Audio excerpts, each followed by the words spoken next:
అందరికీ నమస్తే. నా పేరు విద్యాసాగర్. జెట్ ఛానల్ తెలుగు న్యూస్లోకి స్వాగతం, సుస్వాగతం. వార్తలు చదవడం ముందు ఒకసారి హెడ్లైన్ చూద్దాం. ఎట్టికేలకు స్పందించిన CM Revanth Reddy. Food poison ఘటనపై సీరియస్.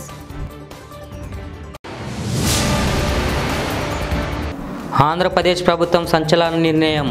గంజాయి సరఫరా చేసేవారి కుటుంబాలకు ప్రభుత్వ పథకాలు రద్దు. హైదరాబాద్ మరో ఢిల్లీ కావద్దని ఆ పాలసీ తీసుకొచ్చాం. మంత్రి పొన్నం ప్రభాకర్. ఈ నెల 30 నుంచి బీఆర్ఎస్ గురుకుల బాట. ఆర్ఎస్ ప్రవీణ్ కుమార్ సారథ్యంలో కమిటీ. గురుకులాలు కేజీబీవీ స్కూలు పరిశీలన. 30 నుంచి వచ్చే నెల 7 వరకు పర్యటన. బీఆర్ఎస్ వర్కింగ్ ప్రెసిడెంట్ కేటీఆర్ వెల్లడి. ఈ నెల 30న 4 లక్షల మంది రైతులకు రుణమాఫీ. బ్యాంకు ఖాతాల్లోకి బోనస్ జమ కూడా. వచ్చే ఏడాది నుంచి రాష్ట్రంలో వంటల బీమా. వ్యవసాయ శాఖ మంత్రి తుమ్మల నాగేశ్వరరావు ప్రకటన. తెలంగాణ రాష్ట్రంలోని ప్రభుత్వ పాఠశాలలు, గురుకులాల్లో తరచూ జరుగుతున్న ఫుడ్ పాయిజన్ ఘటనలపై సీఎం రేవంత్ రెడ్డి ఎట్టికేలకు స్పందించారు. విద్యార్థులకు పరిశుభ్రత వాతావరణంలో పౌష్టిక ఆహారం అందించాలని జిల్లా కలెక్టర్లను ఆదేశించారు సీఎం. తరచూ స్కూళ్ళ, గురుకులాలను తనిఖీ చేయాలని పేర్కొన్నారు. వసతి గృహాల్లో ఆహార కల్తీకి బాధితులైన వారు వేటు వేయాలని స్పష్టం చేశారు సీఎం. ఆంధ్రప్రదేశ్ రాష్ట్ర ప్రభుత్వం కీలక నిర్ణయం తీసుకుంది. యాంటీ నార్కోటిక్ టాస్క్ ఫోర్సు పేరును ఈగల్గా మార్చడంపై కేబినెట్ సబ్ కమిటీలో చర్చించినట్లు హోంమంత్రి అనిత బుధవారం తెలిపారు.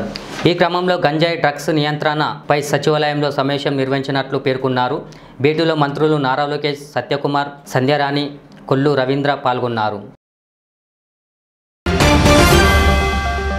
హైదరాబాద్ మరో ఢిల్లీ కావద్దనే ఉద్దేశంతోనే ఈవీ పాలసీ తీసుకొచ్చామని మంత్రి పొన్నం ప్రభాకర్ తెలిపారు.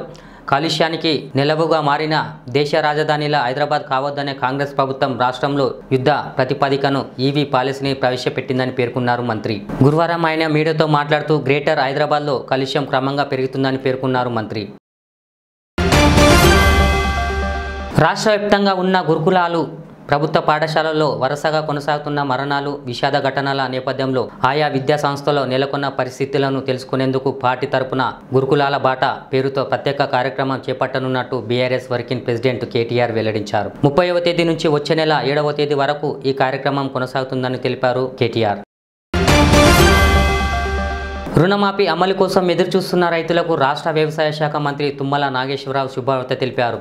వివిధ కారణాల వల్ల నిలిచిపోయిన 4 లక్షల మంది రైతులకు సంబంధించిన మాఫీని మహబూబానగర్ వేదికగా శనివారం జరిగే రైతు పండుగ కార్యక్రమంలో అమలు చేస్తామని ప్రకటించారు మంత్రి.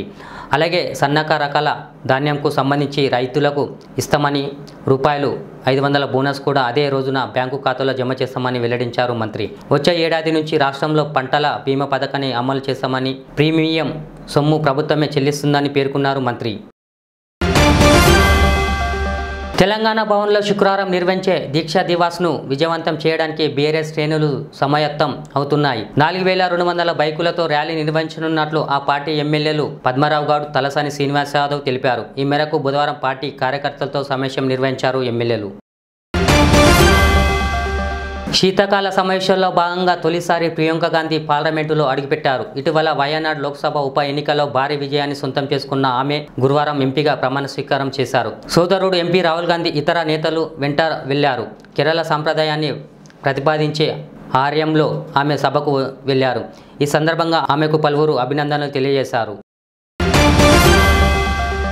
దేవాదాయ అటవీ శాఖ మంత్రి కొండ సురేఖ బుధవారం పోచమ్మ బోనం ఎత్తారు. వరంగల్ జిల్లా గిసుకొండ మండలంలోని సొంత గ్రామమైన మంచనగిరిలోని అమ్మవారి ఆలయంలో నిర్వహించిన పూజల్లో పాల్గొన్నారు మంత్రికి ఆమె భర్త మాజీ ఎమ్మెల్సీ కొండ మురళీధరరావు బోనం అందించారు. అనంతరం ఆ గ్రామస్తులతో కలిసి దంపతులిద్దరూ అమ్మవారికి ఆలయానికి వెళ్లి బోనం సమర్పించారు.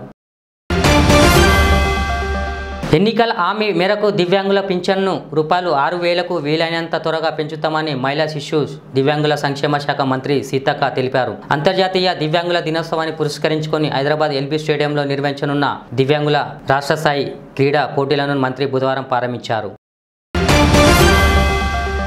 డెంకాడ మండలంలోని జనసేన పార్టీలోకి బుధవారం అధిక సంఖ్యలో ప్రజలు చేరారు. సింగవరం గ్రామానికి చెందిన పలువురు కుటుంబాల ప్రజలు ఎమ్మెల్యే లోకం నాగా మాధవి ఆధ్వర్యంలో జనసేన పార్టీ తీర్థం పుచ్చుకున్నారు. మాజీ సర్పంచ్ గురునాథరావు ఆధ్వర్యంలో ప్రజలు వైసీపీని వీడి జనసేనలో చేరారు. వీరిని ఎమ్మెల్యే నాగా మాధవి పార్టీలోకి సాధారణంగా ఆహ్వానించి పార్టీ కండువ కప్పారు. కూటమి ప్రభుత్వంలో బలోపేతానికి కృషి చేయాలని ఆమె కోరారు. ఎట్టికేలకు స్పందించిన CM Revanth Reddy food poison ఘటనపై సీరియస్.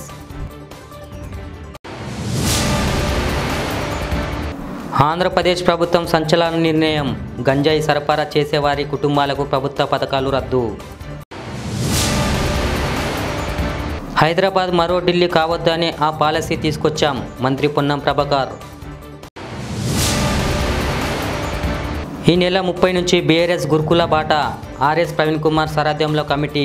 గురుకులాలు కేజీబీవీ స్కూలు పరిశీలన. 30 నుంచి వచ్చే నెల 7 వరకు పర్యటన. బీఆర్ఎస్ వర్కింగ్ ప్రెసిడెంట్ కేటీఆర్ వెల్లడి. ఈ నెల 30న 4 లక్షల మంది రైతులకు రుణమాఫీ. బ్యాంకు ఖాతాల్లోకి బోనస్ జమ కూడా. వచ్చే ఏడాది నుంచి రాష్ట్రంలో వంటల బీమా. వ్యవసాయ శాఖ మంత్రి తుమ్మల నాగేశ్వరరావు ప్రకటన. చూస్తూనే ఉండండి జడ్చనా తెలుగు న్యూస్. మళ్ళీ కలుద్దాం. మన లైక్ చేయండి, షేర్ చేయండి, సబ్స్క్రైబ్ చేయండి.